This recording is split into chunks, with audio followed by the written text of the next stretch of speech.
Marami pong salamat sa iyo, Panginoon Diyos, sa bigay mong tanghalian. Ito po, kanin. Binili ko na lang dyan. Hindi na ako nagluto kasi ako lang mag-isa eh. Ito, okoy. Slice ko, nilagyan ko na ng suka. Okoy na ipon. Tsaka, ito, inumin ko. Kulay violet. Ayan, tanong, bakit sa violet? Meron pong ganito. Blue ternip. Yan. Ito po yan. Violet. Yan, niregalo lang po sa amin to. Ano? Kung ano man ang dulot dito sa katawan, napakarami. Kanya na, napakalita sulat, di ko pwedeng basahin ni Sisay. Pwede, gagamit ang magnifying glass. Yan, ganyan, no? Pero ano tang was tayo matatapos kung babasahin ko lahat yan, ang dami. Ako, puro benepisyo sa katawan.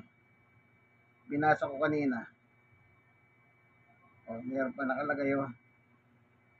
Lower risk of cancer. Ayun. Support digestive system, yung paggiling na tiyan. Yan, marami. 2, 4, 5. 2, 4, 5. Labing isang yung benepisyo.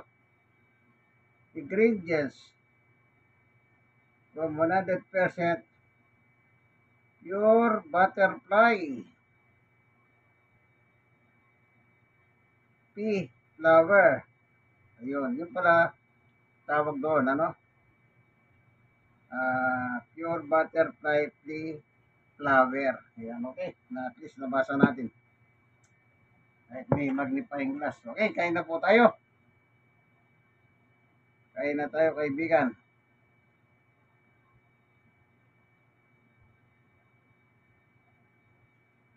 Okay.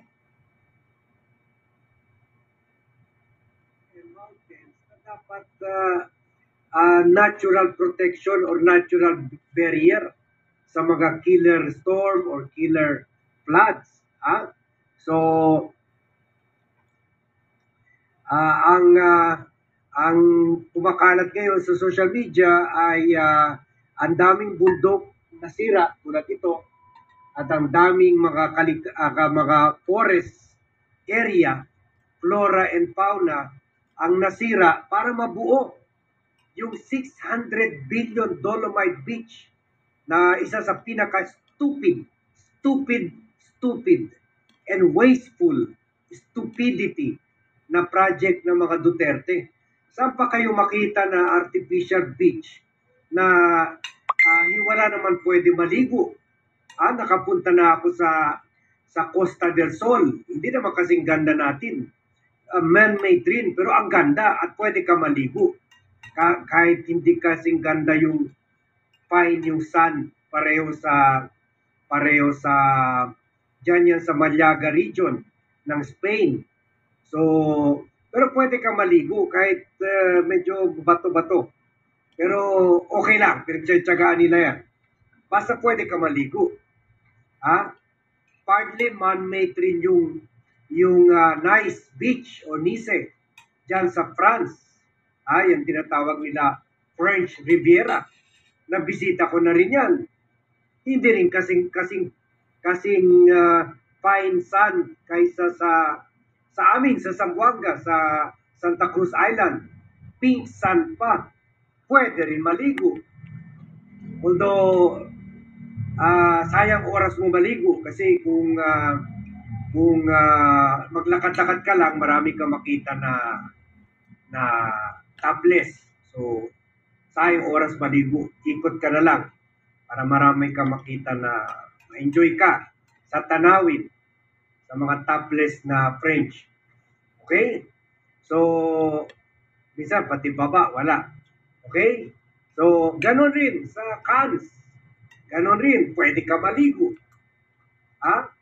So, ang dami magagandang beach. Sa Bondi Beach, wala lang gaanong topless sa Australia, pwede ka rin maligo. Maliit lang. Akala mo maganda na talaga, pero maliit lang. Marami naliligo.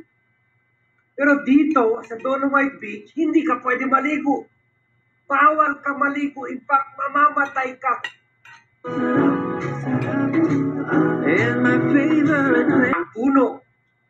At least doon sa Malyaga Beach sa Costa del Sol, ang daming mga palm trees. Meron pa nga coconut trees eh. Kala pa nga galing dito siguro yun. So kaya very stupid and very wasteful. Pagkatapos ang kutiting na lugar. Sana ginawa mo na buong Roas Boulevard. Pero sa totoo lang, ginawa na nila Dolomite Beach para pwede sila kumita. Kasi 600 million ang halaga niyan. Yung with the Dolomite, mine pa dito sa Alcoy Mountains or Alcoy mining area sa Cebu. Pero sinira yung kabundukan diyan, sinira yung forest area diyan. Para lang mabuo ng Dolomite Beach at a cost of 600 million. Pero alam niyo isang dahilan kaya ginawa yan Dolomite Beach, pang-cover up yan ni Duterte kasi may Dolomite Beach dito. Pero kung titingnan mo yung Roas Boulevard mo, wala na cover up na ng mga reclamation projects. 16 reclamation projects inaprubahan niya gawin ng mga Chinese. So para hindi pwede sabihin anti-environment siya, sinira niya yung beauty, forever beauty ng the best sunset in the world. One of the best sunset in the world sa Roas Boulevard. Para hindi sabihin anti-environment siya, ginawa niya yan Dolomite Beach. Para ipakita, yan, kung talaga ako, pro-environment, gusto ko maganda yung mga beaches. Sana dinevelop na lang yung mga beaches dyan sa Cavite area, pwede ka pa maligo. Or sana binuhos na lang yung pera para habulin yung mga faktorya nagpo-pollute sa Ross area ng Manila Bay. Yan na sana ginawa o kayo yung mga barko. Bumili ng mga speedboat para habulin yung mga barko na nagtatapon ng mga tai at ihi nila dyan sa Manila Bay. So noon ko pa ito, inupakan ko na ito eh. Time pa ni Duterte, ang dami na galit sa akin. Kaya buti naman na meron nang gagawin house investigation dyan sa Dolomite Beach na yan. Sa corruption at wasteful funds. At syempre, isa pang worst na ginawa yan ay tinakpan nila yung tatlong kasi syempre pangit naman yung beach na may mga imburnal naglalabas ng mga dumi doon, mga burak doon. So tinakpan nila tatlong imburnal. Kaya ngayon, konting ulan lang, baha na kaagad. Sa Mabini, sa Ermita, baha na. Sa Manila, baha na. Konting ulan lang. Dati nag-aral ako sa UST, hindi naman ganyan malakas na kung ilang araw tuloy-tuloy ulan, babaha. Pero ngayon, isang one day of rainfall lang, baha na pati UST, pati Espanya. So, yan ang, kaya dapat investigahan talaga yan. Siyempre, yung mga chuchuan ni Duterte, yun, kaagad, nagwan sila dito sa page na ito, sa Pinoy Rap Radio. Kwan sila kaagad, nag-invade sila dito kaagad at sinasabi na malayo daw ito sa Cebu, na matagal na daw itong mining project, 93 kilometers daw south of Metro Cebu. Hindi daw ito ang pagkalbo daw at panira ng kalikasan dito sa kabundukan na ito ay hindi daw ang sanhi ng flash flood or kernel flood sa Cebu, 3 hours away from Cebu. Pero hindi naman tayo storm expert or environmental expert. Pero ang alam ko lang na ang mga bundok ay natural barrier yan sa ulan, sa mga intense wind, at ina-absorb rin yan yung tubig, yung rainfall. So sabihin natin malayo, pero yung strong winds, kung dyan dumaan, sana nakuan pa niya ka ng konti, na-slow down pa niya yung outpouring of rain.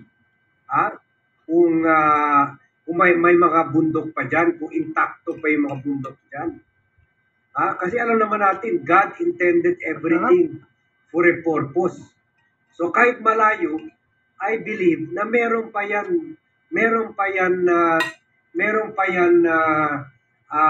may pakinabang pa yung mga kuan na yan, or may purpose yan to stop strong winds, to stop strong rains, yung mga bundok na kinahalbo nila, na sinira nila. Tingnan nyo to, para mabuo yung Dolomite Beach nila. O yan o. Paano pa makapigil yan ng mga rainwater, at saka ng mga strong winds, So dapat ito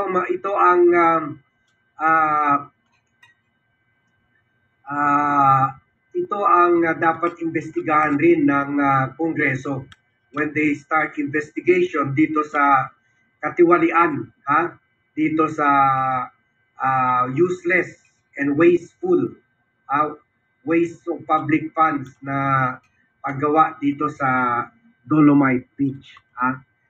This is one of the issues to be discussed. Dapat mag-invite sila ng mga eksperto to say na whether yung deforestation dyan sa area ng tinatawag na Alcoy, Cebu, is contributing to the flood. Dapat imbestigahan ito. So yan, dahil dyan, trigger talaga ang mga DDS. Kasi syempre, babalik na naman ito kay Duterte. Halos lahat na lang ng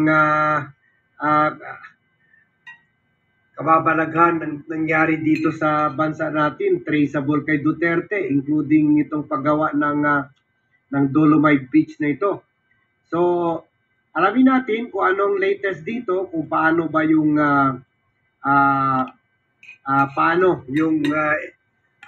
incoming investigation ng ukol dito sa Dolomite Beach na ito. Itong news was done bago pa yung nag-killer flood dyan sa Cebu.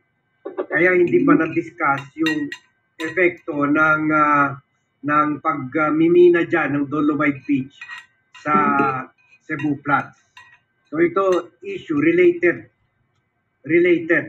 Last month pa ito, pinakalat na ni Congressman Terry Ridon, na kaibigan rin natin.